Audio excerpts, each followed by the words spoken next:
another video of mine. Thank you guys so much for tuning in.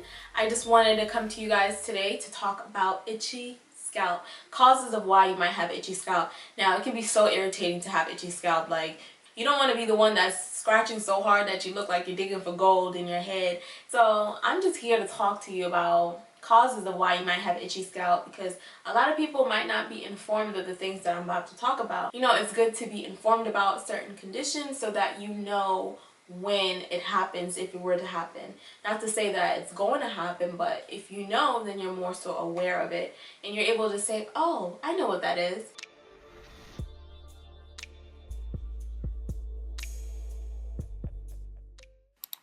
We all know what dandruff is, right? You know, that scaly thing, and it's itchy, and you know, it's just really, really troublesome when you have it.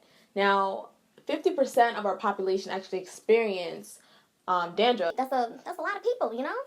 So a lot of people are experiencing this, and it needs to be controlled. If it's not severe and you have dandruff, then there are over-the-counter stuff or medicated shampoos for dandruff that you can use, and it will definitely get rid of it. Having dry scalp or itchy scalp is not fun at all. It's like it's nothing to be excited about. So you just want to make sure that you actually take care of that before it gets worse. Some people experience dandruff throughout their life, and it probably is because of a certain condition you might have, or you might have a certain type of scalp, very sensitive. It just depends on like how your scalp is and how your hair is. That's why it's best to really pay attention to your hair, pay attention to your body, and pay attention to everything, so you're able to realize or notice certain changes when it does happen. When I was younger, I experienced dandruff, and my mom used to put Sansin or Solsin.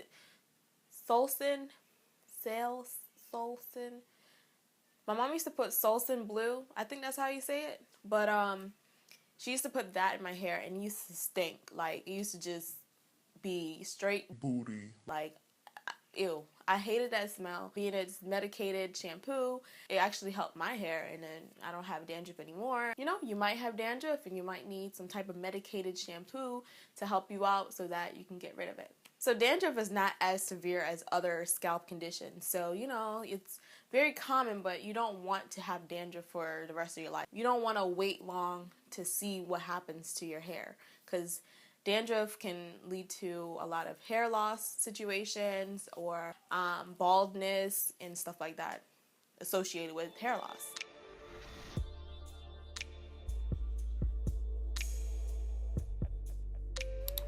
Seborrheic dermatitis is a skin condition that affects the scalp, and it's very, very common. If you haven't heard about what it is, then I suggest you do your research, but also I'm going to let you guys know. Seborrheic dermatitis is a condition where your scalp is like either patchy or scaly, and followed by redness. This is just a very stubborn dandruff. It's a very stubborn dandruff. Your scalp is just very sensitive to certain things. You can't really do too much with your scalp. Seborrheic dermatitis can also affect the oily parts of your body, like your upper chest or your back and your face. So just keep that in mind. If you ever think that you might have that, then it's best to consult your doctor or you know, see some type of professional help as soon as possible, because although it's common, it's best to be treated or best to be instructed in a way where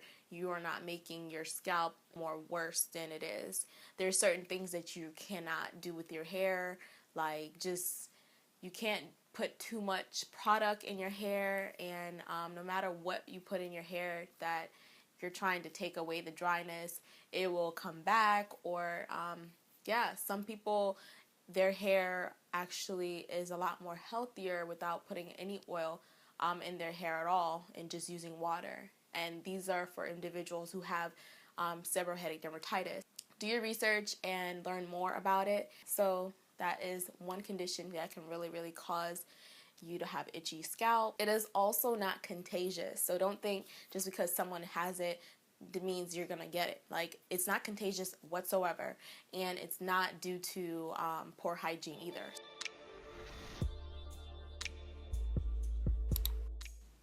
So now we're going to talk about mycotic disease or fungal infection if you want to be a little more simple. These are diseases that are caused by fungus or yeast.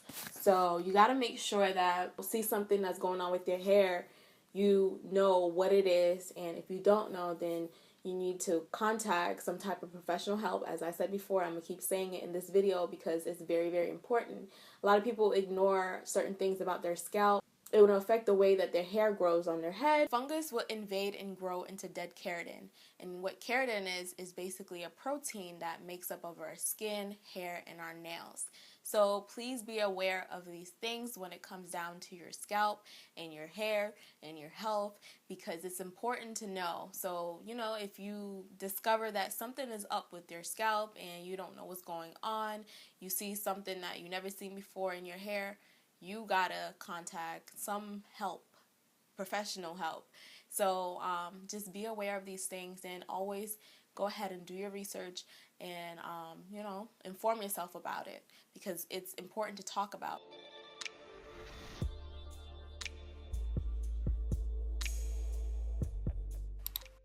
If you seem to have dry scalp and it's not due to any of the conditions that I mentioned or anything like that, then it might be because the first one is if you're not washing your hair properly or if you're not washing your hair enough, your hair can be itchy. And pay attention to your hair.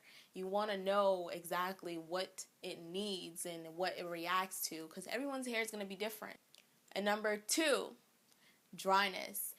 Dryness is probably because of, you know, you probably need oil to seal in your moisture. So using like essential oil, natural organic oil in your hair can definitely help that if you experience itchiness.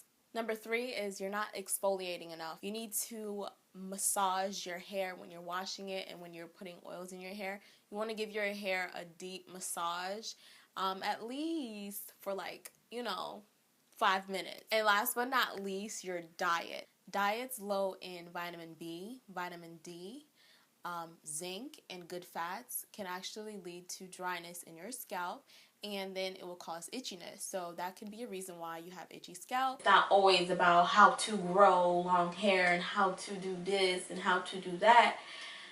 Know the causes of certain things because some people are actually struggling with itchy scalp and they don't know why their hair is itchy. It can be very aggravating because, you know, you're itching. Like, who likes to itch?